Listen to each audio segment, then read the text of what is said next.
Hello friends, welcome to mathematics world doctor Sonin Gupta online maths class. Dear friends, आपकी demand पर मैंने आज से स्टार्ट कर रहा हूँ डिस्क्रीट मैथमेटिक्स के सम इंपॉर्टेंट क्वेश्चन। तो देखें कौन कौन से क्वेश्चन हम यहाँ पर स्टार्ट करेंगे। तो पहला यहाँ पर हमारा टॉपिक हम यहाँ पर लेके चल रहे हैं प्रिंसिपल ऑफ मैथमेटिकल इंडक्शन, जिसमें हम बात करेंगे प्रॉब्लम बेस्ड ऑन एडिशन। तो डियर फ्रेंड्स, अगर आपने मेरा चैनल को सब्सक्राइब नहीं किया है तो चैनल को सब्सक्राइब कर लो, बेल आइकन को प्रेस कर लो, जिससे कि आपको फर्दर नोटिफिकेशन मिलता रहे। देखिए आज के टॉपिक में हम क्या क्या चीजें कवर करने वाले हैं। सबसे पहले हम डिस्कस करेंगे what is the meaning of the concept of statement, कि किसी भी स्टेटमेंट का कॉन्सेप्ट क्या होता है। सेकंड हम डिस्कस करेंगे मैथमेटिकल स्टेटमेंट किसे कहते हैं। देन उसके बाद हम आएंगे अपने मेन टॉपिक पर, जिसका मीनिंग है concept of principle of mathematical induction.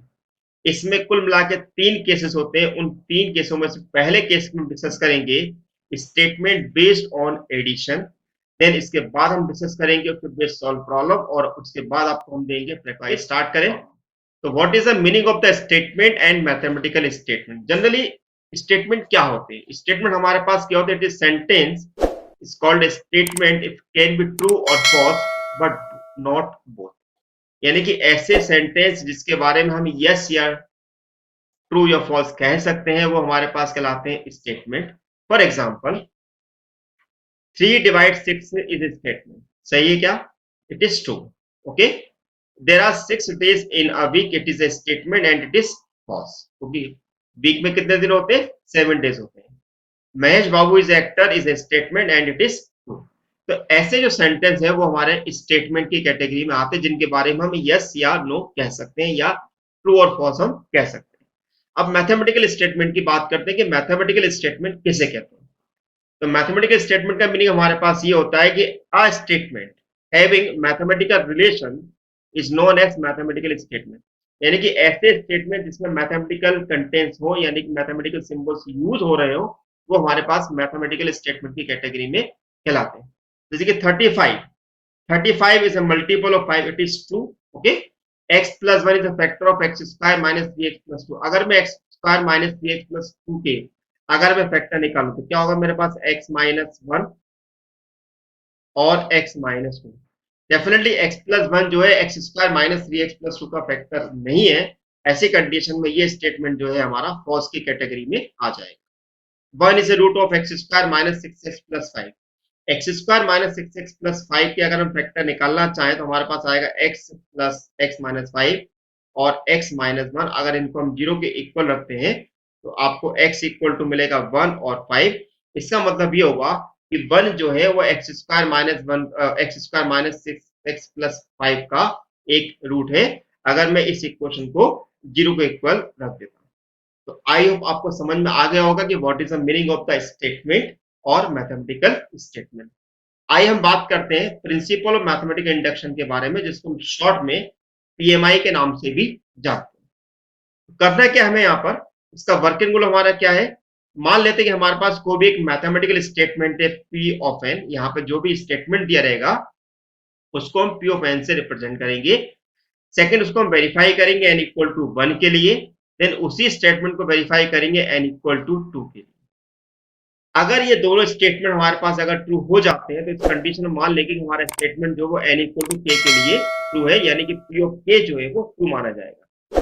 अब नेक्स्ट हम वेरीफाई करेंगे N equal to k plus 1 के लिए। अगर हमारा statement N equal to k plus 1 के लिए अगर वेरीफाई हो जाता है, यानी कि ट्रू हो जाता है, तो हम वहां पर कहेंगे कि हमारा स्टेटमेंट जो है वो एन की हर पॉजिटिव इंटीग्रल वैल्यू के लिए ट्रू होगा। कई बार क्या होता है, कई ऑथर यहाँ पर ये करते हैं कि यहाँ पर केस नंबर 2 जो है एन इक्वल टू को वहां पर वो वेरीफाई नहीं करते। ये आपके ऊपर डिपेंड करता है कि इसकी जरूरत है या नहीं। अगर आपको लगता है कि एन इक्वल टू के लिए वेरीफाई करना है तो वेरीफाई करिए, अदरवाइज पॉइंट नंबर 2 को भी आगे फर्दर पॉइंट नंबर 4 पे हम मूव कर सकते हैं। ओके। अब यहाँ पे कुल मिला के हमारे पास कितने प्रकार के प्रॉब्लम यहाँ पर डिस्कस किए जाते हैं पीएमआई के अंदर, यानी कि प्रिंसिपल ऑफ मैथमेटिकल इंडक्शन के अंदर। तो यहाँ पे पहला प्रॉब्लम होता है स्टेटमेंट बेस्ड ऑन एडिशन, यानी कि प्रॉब्लम बेस्ड ऑन एडिशन, यानी कि हमारे पास एडिशन वाली टर्म दी होगी, उन पे बेस्ड हमें क्वेश्चन सॉल्व करनेंगे। सेकंड केस हमारा आता है स्टेटमेंट बेस्ड ऑन डिवीजन, और थर्ड केस आता है स्टेटमेंट बेस्ड ऑन कंडीशन। कुछ कंडीशंस वहां पे आपको दे दी जाएगी, जिसके बेसिस पे आपको पता होगा कि हमारा स्टेटमेंट क्या उस कंडीशन को फॉलो कर रहा है या नहीं कर रहा है। तो यहाँ पर इस लेक्चर में हम यहाँ पर केवल केस नंबर 1 डिस्कस करेंगे, statement based on addition. Then next lecture में हम डिस्कस करेंगे प्रॉब्लम बेस्ड ऑन डिवीजन या statement based on division. Okay, तो आइए स्टार्ट करें। केस नंबर 1 है स्टेटमेंट बेस्ड ऑन एडिशन। एक प्रॉब्लम लेके चलते हैं यहाँ पर। तो प्रॉब्लम नंबर 1 हमारा है, show that by the mathematical induction 1 square plus 3 square plus 5 square plus 2n minus 1 whole square equal to n 2n plus 1 2n minus 1 upon of 3। हमें इस स्टेटमेंट की वेरिफिकेशन निकालना है with the help of the mathematical induction. तो जैसे कि मैंने भी आपको बताया कि अगर हमें किसी भी स्टेटमेंट का अगर हमें पीएमआई के थ्रू अगर हमें उसका वेरिफिकेशन चाहिए, तो सबसे पहले ये है कि हम वहां पर अपने जो भी हमें स्टेटमेंट दिया उसको हम P ऑफ n से डिनोट कर देंगे। तो यहाँ पे मैंने अपने स्टेटमेंट को P ऑफ n से रिप्रेजेंट कर दिया। ओके, अब हम इसको ट्रू करेंगे n इक्वल टू 1 के लिए, वेरीफाई करेंगे n इक्वल टू 1 के लिए। तो हमने n इक्वल टू 1 के लिए लिया। तो जैसे ही मैं यहाँ पर n इक्वल टू 1 रखूंगा, इसका मीनिंग है क्या? इसका मीनिंग ये है कि यहाँ पर इसके हम केवल फर्स्ट हमको लेंगे LHS के अंदर, और इसमें RHS के अंदर हम यहाँ पर n की जगह 1 रखते चले जाएंगे। तो देखिए इसके LHS में क्या मिलेगा, फर्स्ट टर्म मिलेगी 1 स्क्वायर, जिसका मतलब है केवल 1। अगर मैं इसका RHS लेता हूं तो यहाँ पर n की जगह मैंने 1 रखा, कितना मिलेगा मुझे 1 2 इंटू 1 प्लस 1 2 इंटू 1 माइनस 1, यानी कि आपको मिलेगा 1 इंटू 3 इंटू 1 डिवाइडेड बाई 3। 3 से 3 हमारा कैंसिल हुआ, यानी कि 1।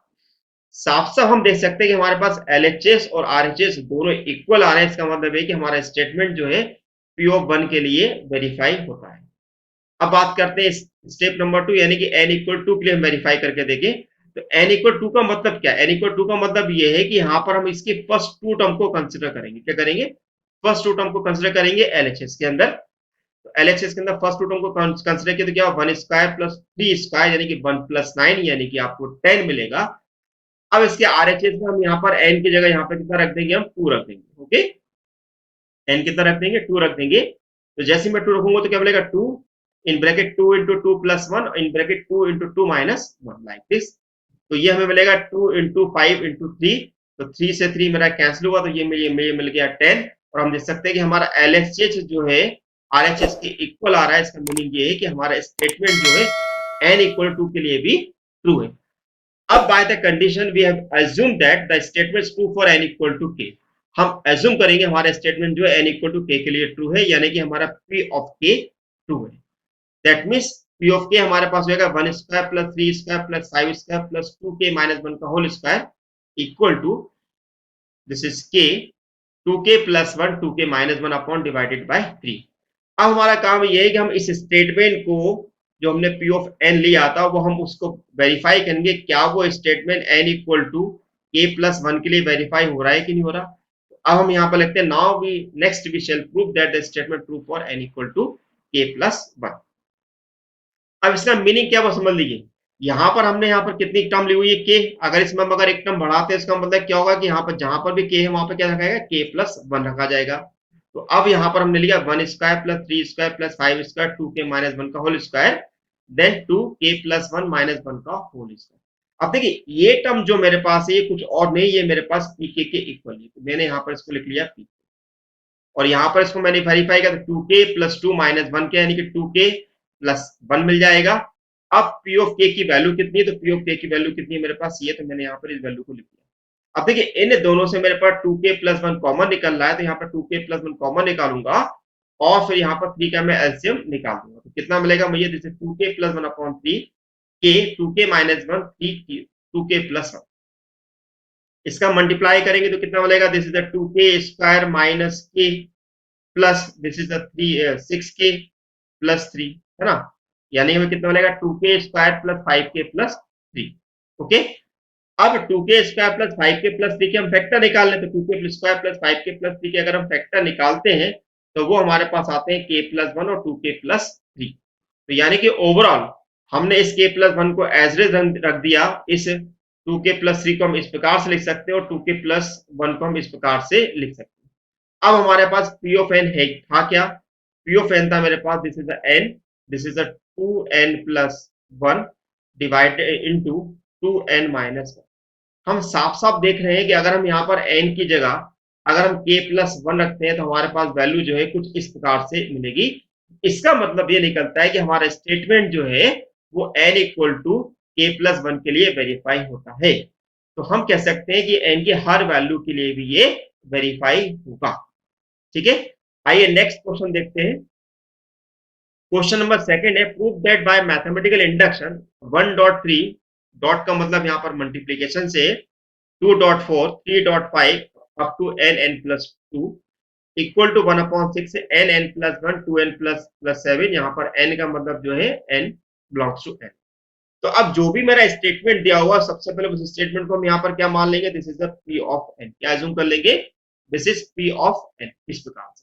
अब नेक्स्ट क्या है, इसको हम वेरीफाई करेंगे n=1 के लिए।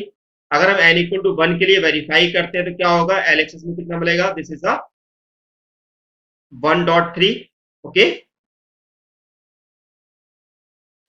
तो 1.3 इक्वल टू कितना मिल जाएगा हमें 3। अब इसका RHS हमारे पास क्या था, दिस इज RHS 1/6 से 1 इंटू 1+1 2 इंटू 1+7। अब ये हो गया 2 और ये हो गया मेरे पास 9, यानी कि 1/6 2 इंटू 9, 2 से हमने इसको कैंसिल किया 3 और 3 से इसको किया तो 3 हमारे पास हो गया 3। साफ साफ हम देख रहे हैं कि हमारे पास 3 LHS इक्वल टू RHS मिल गया। इसका मतलब ये कि हमारा स्टेटमेंट जो है n=1 के लिए ट्रू है। अब बात करते हैं n=2 के लिए। जब n=2 की बात करेंगे तो हम यहाँ पर फर्स्ट टर्म और सेकंड टर्म दोनों कंसिडर करेंगे। तो फर्स्ट टर्म हमारे पास कितनी थी 1.3 और सेकंड टर्म कितनी 2.4। तो 1.3 हो गया 3 और 2.4 हो गया मेरे पास 8, यानी कि इसका सम जो होगा वो 11 के इक्वल मिलेगा। RHS देखिए, जहां जहां मेरे पास n आ रहा है वहां पे हम कितना रख देंगे, 2 रख देंगे। कितना मिलेगा 1/6 से 2 इन ब्रैकेट 2 + 1 2 इंटू 2 + 7। अब ये कितना हो गया 3, ये कितना हो गया मेरे पास, दिस इज 2 इंटू 2 4 + 7 यानी कि 11 हो गया। इसका मीनिंग हो गया दिस इज 11, यानी कि 1 इससे मेरे पास 2 से ये कैंसिल होगा, 3 से 3 कैंसिल होगा, यानी कितना मिलेगा 11। साफ साफ दिखाई दे रहा है कि हमारे पास LHS और RHS के दोनों की वैल्यू इक्वल है। इसका मतलब ये हुआ कि हमारा स्टेटमेंट जो है n=2 के लिए भी वेरीफाई होता है। एज्यूम करेंगे कि हमारा स्टेटमेंट जो है n=k के लिए ट्रू है। अगर n=k के लिए ट्रू है, इसका मतलब ये निकलता है कि हमारे पास p ऑफ k की वैल्यू जो है इतने के इक्वल है। तो ये हमारे पास p ऑफ k की वैल्यू को रिप्रेजेंट करता है। अब नेक्स्ट हमारा स्टेप क्या है, स्टेप नंबर 4। हम n=k+1 के लिए इसको वेरीफाई करेंगे। n=k+1 के लिए वेरीफाई करेंगे, इसका मतलब क्या हुआ कि हम यहाँ पर अपनी टर्म जो है k के बाद हमें k+1 वाली टर्म और इंक्रीज कर देंगे, यानी जहां पर हमें n+2 मिल रहा था वहां पर k+2, देन उसके बाद होगा k+1 then k+1+2। That means कुछ हमें टर्म इस प्रकार से मिलेगी। अब ये जो हमारे पास ब्रैकेट वाली टर्म जो है ये हमारे कहलाती है p ऑफ k, तो हमने इसको p ऑफ k लिख दिया। अब p ऑफ k की वैल्यू कितनी थी मेरे पास, उस p ऑफ k की वैल्यू को पुट कर देंगे। अब यहाँ पर हमारा k+1 जो है आपका कॉमन निकल रहा हो 6 का यहाँ पे हो जाएगा क्रॉस मल्टीप्लाई एलसीएम निकालने के लिए, तो आपको मिलेगा 1/6 इन k+1 k 2k+7 6k+3। अब ये कितना मिलेगा, this is 2k² + 7k। Okay, और ये कितना मिलेगा हमें, दिस इज 6k + 18। ओके, यानी कितना होगा 2k² + 13k + 18। अब हमारे पास लॉजिक ये कि या तो हम LHS निकाला हुआ है तो हम RHS निकाल लें वहां से, या हम RH वाले टर्म के अंदर हम उसको LHS के बराबर बता दें। इस क्वेश्चन हमने RHS अलग से निकाल के दिया हुआ है। अब हम यहाँ पर RHS कितना है pk+1, जहां जहां मेरे पास n आ रहा था वहां पे मैंने k+1 को वहां पर सब्स्टिट्यूट कर दिया है।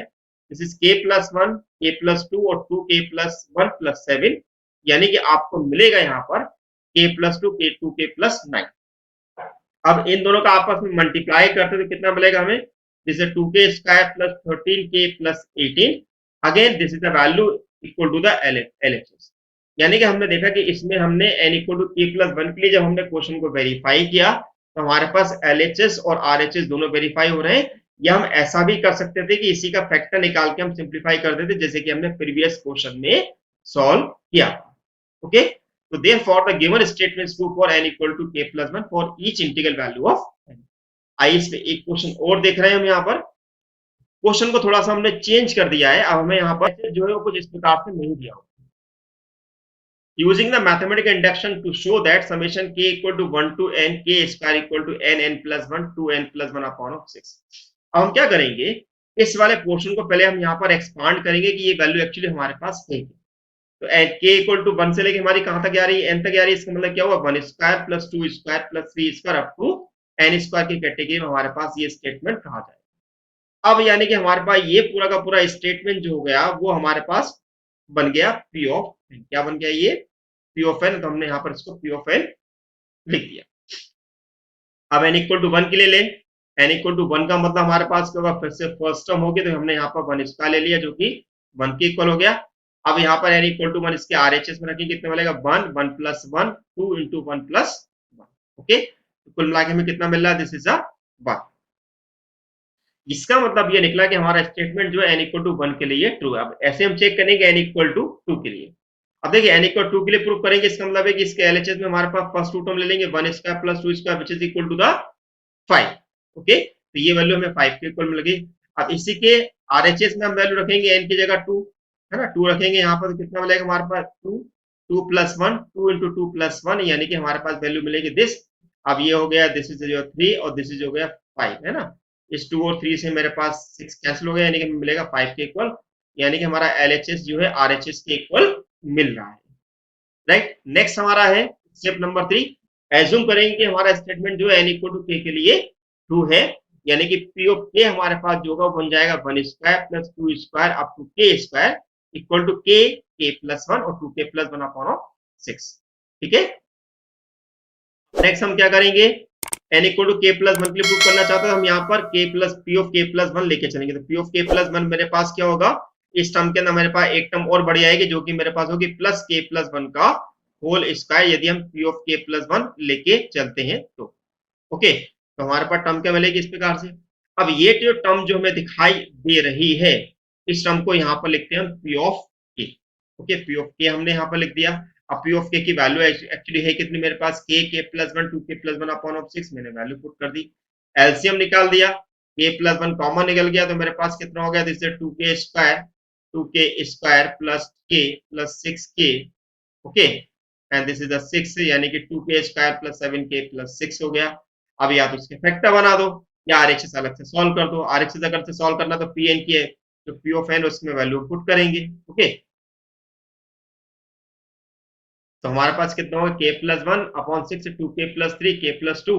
अब यहाँ पर हमारे पास के प्लस 1 को हम यहाँ पर मल्टीप्लाई कर, तो के प्लस 1 के प्लस 2 2 के प्लस 1 प्लस 1 डिवाइडेड बाय 6 हो गया। ओके, यानी कि इसका मतलब ये कि हमारा स्टेटमेंट जो है N equal to k plus 1 के लिए ट्रू माना जाएगा, यानी कि ये एन की हर पॉजिटिव इंटीग्रल वैल्यू के लिए भी ट्रू माना जाएगा। तो डियर फ्रेंड्स, आपको मेरा लेक्चर ये कैसा लगा जरूर बताइएगा। आपको प्रॉब्लम की और अगर प्रैक्टिस करनी है तो यहाँ पे मैंने कुछ और भी प्रॉब्लम आपको दे रखे हैं, जैसे कि मैंने दिया prove that the following statement by mathematical induction. 1 plus 4 plus 7 equal to 3n minus 2 हमें प्रूव करना है n 3n माइनस 1 अपॉन 2। सेकंड क्वेश्चन दे रखा है 1 cube plus 2 cube plus 3 cube plus n cube up to n plus 1 upon 2 का whole square. Third question दे रखा है 1 into 2 into 3 2 into 3 into 4 3 into 4 into 5 up to n plus 1 n plus 2 up to n plus 1 n plus 2 n plus 3 divided by 4। और fourth question दिया हुआ है for all n greater than equal to 1 prove that 1 upon 1 dot 2 1 upon 2 dot 3 1 upon 3 dot 4 1 upon n plus 1 equal to n plus 1 upon this। अगर आप मुझे follow करना चाहते हैं तो आप मुझे ट्विटर पे फॉलो कर सकते हैं, इंस्टाग्राम पे फॉलो कर सकते हैं, लिंक्डइन पे फॉलो कर सकते हैं, फेसबुक पे फॉलो कर सकते हैं। इवन अगर आपको ये नोट्स चाहिए टॉपिक से रिलेटेड, आप मेरे ब्लॉगर पर विजिट करिए, आप मेरी ऑफिशियल वेबसाइट पे भी विजिट कर सकते हैं। तो thank you for watching my channel doctor Sunil Gupta, thank you so much. Channel को सब्सक्राइब और शेयर करना ना भूलिएगा, और साथ में अगर आपने बेल आइकन प्रेस नहीं किया तो बेल आइकन को प्रेस जरूर कर दीजिए। Thank you so much.